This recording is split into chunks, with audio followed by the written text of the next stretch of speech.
आगरा देश के कोने कोने तक आम लोगों को बेहतर स्वास्थ्य सेवाएं पहुंचाने की पहल के तहत नई दिल्ली स्थित इंद्रप्रस्थ अपोलो अस्पताल के विशेषज्ञों ने प्लास्टिक सर्जरी और फेफड़ों के कैंसर की जांच को लेकर विकसित नई तकनीकों के बारे जानकारी दी।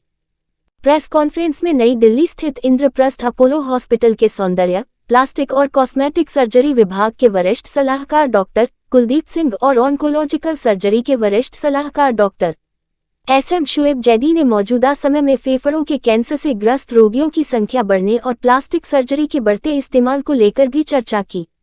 न्यूज़ टाइम्स के लिए आगरा से सनी सालार की रिपोर्ट। मैं डॉक्टर शुएब जैदी हूँ। मैं senior consultant cancer surgery Indraprastha Apollo hospital में हूँ। तो आज का मेरा विषय है लंग कैंसर के बारे में बताना, उसके बारे में जागरूकता पैदा करना कि लंग कैंसर कैसे होता है और उसका कैसे इलाज होता है। देखिए, लंग कैंसर का सबसे पहला कारण और सबसे इम्पोर्टेंट कारण यही है कि तंबाकू या स्मोकिंग। अगर हम तंबाकू या स्मोकिंग बंद कर दें तो 90% लंग कैंसर नहीं होने का।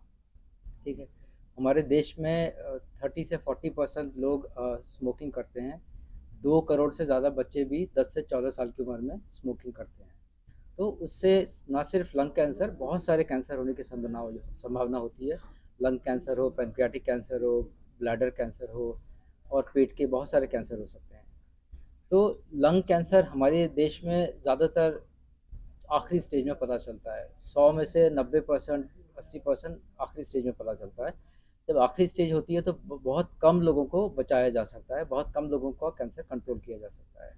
हाँ, अगर हम उस कैंसर को अर्ली स्टेज में पकड़ लें, पहली या दूसरी स्टेज में, तो ठीक होने की संभावना कहीं ज़्यादा हो जाती है। तो अर्ली स्टेज में पकड़ने के लिए जागरूकता पैदा करना ज़रूरी है। कोई भी खांसी या छाती में दर्द या बलगम में खून या छाती में स्वेलिंग या गले में गांठ ऐसे हो जाना लंग कैंसर में होता है। तो अगर कोई खांसी हो रही है, हमें टीबी के कारण भी खांसी हो सकती है, हमें एलर्जी के कारण भी खांसी हो सकती है, किसी तरह की खांसी अगर 3 हफ्ते में ठीक ना हो तो डॉक्टर से संपर्क करना चाहिए। डॉक्टर कुछ टेस्ट कराएंगे, एक्सरे कराएंगे या सीटी स्कैन कराएंगे, उससे लंग कैंसर का डायग्नोसिस हो सकता है, उससे टीबी का डायग्नोसिस भी हो सकता है। और अगर उस अर्ली स्टेज में डॉक्टर बोलते हैं कि हाँ, अंदर कोई गांठ दिख रही है जिसका बायोप्सी करना है, तो बायोप्सी करवा लेना चाहिए। बिकॉज बायोप्सी करने से कैंसर फैलता नहीं है और बायोप्सी करने से कैंसर बढ़ता नहीं है। जितने भी आज लोग कैंसर, लंग कैंसर से ठीक होते हैं, उन सब की बायोप्सी होती है। और सब नाम बताएं। मैं डॉक्टर कुलदीप सिंह हूँ। मैं senior consultant plastic reconstructive cosmetic surgery Indraprastha Apollo hospital नई दिल्ली से हूँ। आज की ये जो कॉन्फ्रेंस है वो प्लास्टिक सर्जरी का स्कोप पूरा बताने। प्लास्टिक सर्जरी ब्रॉड विषय है और उसके अलग अलग पार्ट्स हैं, जिसमें रिकंस्ट्रक्टिव भी होता है, जिसमें कॉस्मेटिक भी होता है।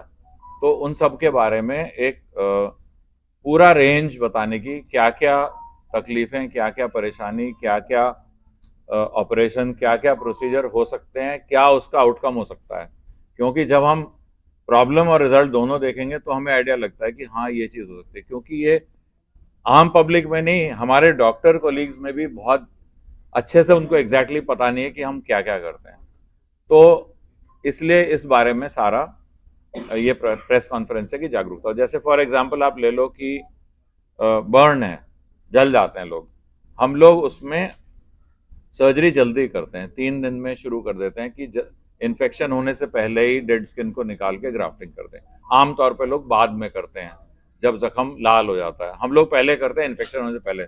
जैसे 40% बर्न है, उसको 2 हफ्ते में हम लोग ग्राफ्टिंग सारी करके घर भेज सकते हैं। उससे बहुत फायदा होता है कि बाद में जो डिफॉर्मिटीज आपने देखी बर्न में, वो नहीं होती।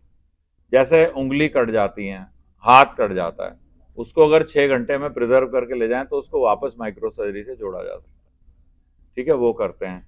जैसे कैंसर सर्जरी है, उसमें मांस निकालते हैं, छाती का हो, मुंह का हो, कहीं और जगह का हो, अंग का, तो उसको निकालते हैं। तो हम लोग उसी टाइम उसको रिकंस्ट्रक्ट कर सकते हैं, माइक्रो सर्जरी के द्वारा कर सकते हैं।